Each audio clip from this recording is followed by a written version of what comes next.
Kirk Dealer couldn't believe his luck.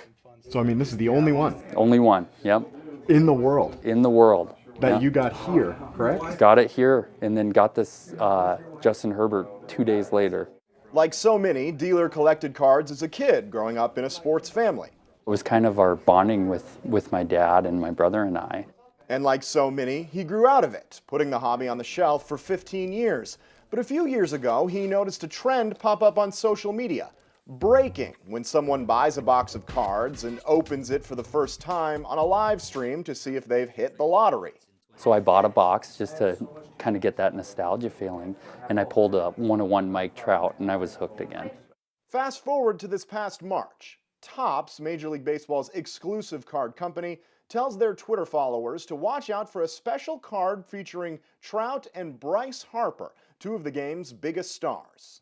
And it's actually Bryce Harper writing to Mike Trout on it, and Mike Trout writing back to Bryce Harper. There's actually 10. There's 10 serial number to that card. But the first 9, they didn't write inscriptions. Out of 10, they wrote a note to each other on the card, which is pretty cool. I mean, and there's only one of them. The card was inside a box at KAB Collectibles, which Dealer happened to buy on a trip in earlier this month. Still on cloud 9 2 days later, he walked back into the store to buy his annual National Treasures football box. That is what most people consider like the holy grail, the rookie cards. And I pulled a Justin Herbert RPA rookie patch auto is what they call it, numbered to 99. The auto stands for autograph. Patch means a small piece of game-worn jersey is embossed on the card, a different piece for each of the 99 cards created for the 2020 NFL Rookie of the Year.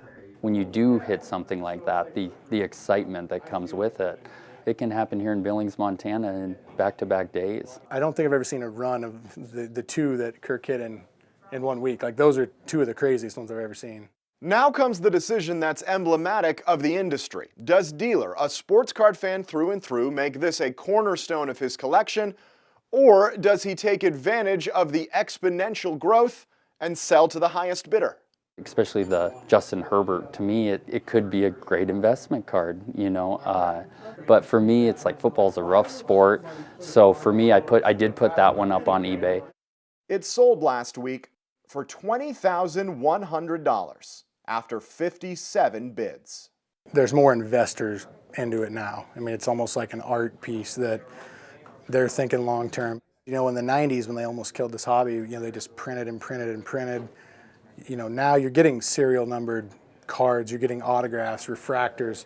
So you're not, you know, there's not 100,000 of that Trout.